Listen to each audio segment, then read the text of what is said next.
Ya, Assalamualaikum warahmatullahi wabarakatuh. Perkenalkan, saya Dr. Najwa Zamalek Dalimunte, spesialis patologi klinik, konsultan hematologi.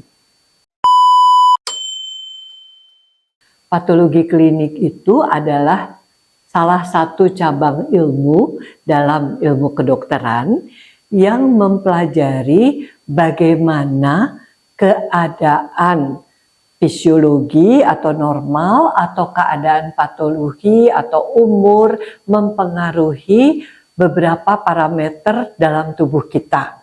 Parameter ini mungkin yang paling gampang dikenal tuh hematologi umum ya. Hematologi itu meliputi hemoglobin. Itu yang sering orang tahu, wah HB-nya rendah nih, anemi gitu ya. Walaupun sebetulnya kalau kita menyatakan anemi itu tidak cukup dengan HB saja. Jadi harus ada HB, ada hematokrit atau kepadatan eritrosit, dan jumlah sel darah merahnya gitu. Jadi hal-hal seperti itu yang dipelajari di patologi klinik.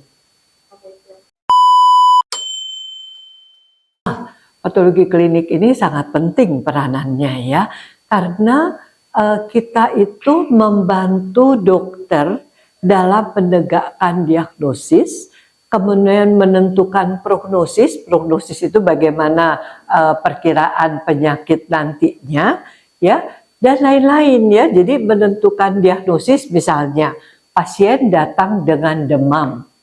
Kalau nggak diperiksa labnya, kita nggak tahu kan sakit apa. Jadi demam ini yang mirip-mirip itu adalah demam tifoid atau tifus dan demam berdarah denggi atau malaria. Itu yang paling sering kita temukan ya. Walaupun kalau dokternya anamnesa dengan baik, dari keluhan pasien demamnya bisa berbeda. Tetapi bukan tidak mungkin kita ketemu pasien yang nggak jelas gitu loh demamnya. Nah ini kita harus periksa lab. Ya kalau kita nggak tahu kira-kira apa, kita periksa tiga-tiganya lah. Terhadap malaria kah, terhadap demam berdarah kah, atau terhadap infeksi tifus abdominalis gitu. Ya, itu baru demam. Nah, kalau pasien datang dengan batuk, batuk juga kan bisa TBC, bisa batuk bronchopneumonia, bisa bronkitis aja gitu loh, bisa bakteri, bisa virus. Itu kan kita harus periksa gitu. Dan dokter itu tidak boleh memberikan obat asal-asalan. Jadi obat itu harus sesuai dengan penyakitnya gitu ya. Jangan misalnya kalau demam dia duga-duga aja nih tifus, langsung dikasih obat tifus. Nggak boleh begitu. Tidak leka artis itu namanya. Jadi atau spesialisasinya dulu ya. Untuk mengambil spesialisasi patologi klinik itu kita harus lulus dulu dokter umum. Nah kalau di Indonesia biasanya setelah dokter umum kita harus wajib kerja sarjana dulu.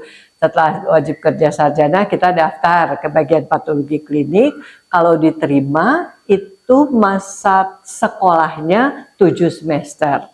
Ya, itu dimulai dari yang klinik rutin. Ya, rutin ini umumnya urin yang kita pelajari di situ atau cairan tubuh.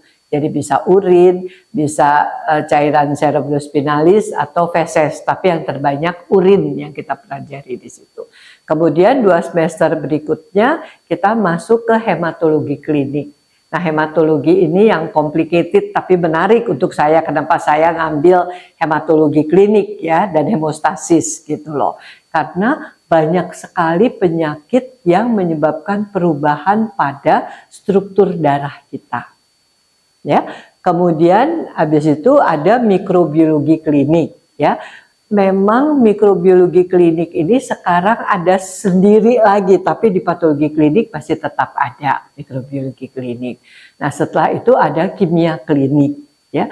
Nah, kimia klinik ini kita memeriksa, memang bahannya juga bisa darah, bisa cairan tubuh yang lain, tapi yang kita periksa itu misalnya fungsi hepar.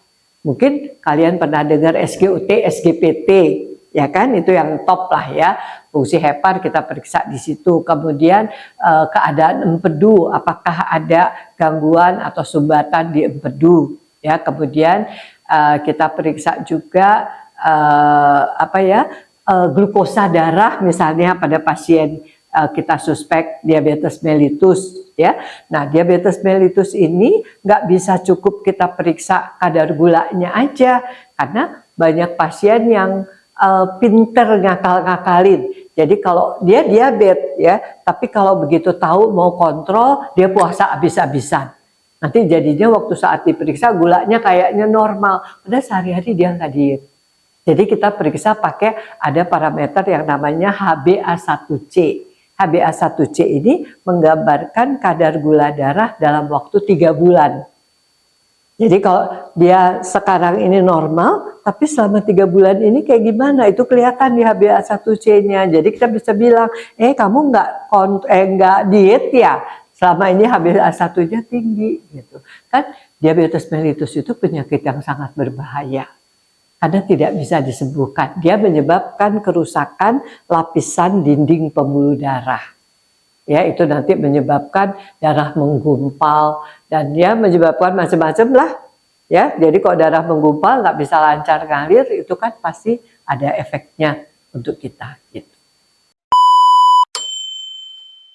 Masa kerjanya, alhamdulillah, dokter patologi klinik ini masih dibutuhkan banyak sekali di Indonesia. Ya, kebayang nggak satu Papua Barat mungkin dokter spesialis patologi kliniknya hanya 2 atau 3 orang saja. Ya, belum lagi daerah Maluku. Itu semua kan harus ditangani dengan benar. Ya, untuk Jawa Barat aja, Cianjur Selatan nggak ada loh. Gitu loh. Jadi banyak sekali kok lowongan. Makanya ayo rame-rame masuk patologi klinik, tapi harus belajar ya, nggak bisa asal masuk aja gitu. Alhamdulillah ya, kalau sudah tertarik ke patologi klinik, kuatkan tekad. Saya mau masuk SP, pendidikan spesialisasi patologi klinik ya. Nah, itu nggak bisa main-main, harus serius dan targetkan lulus tepat waktu. Ya, yang penting belajar, jangan asal masuk aja gitu loh. Ya, supaya nanti ilmunya bermanfaat buat orang lain.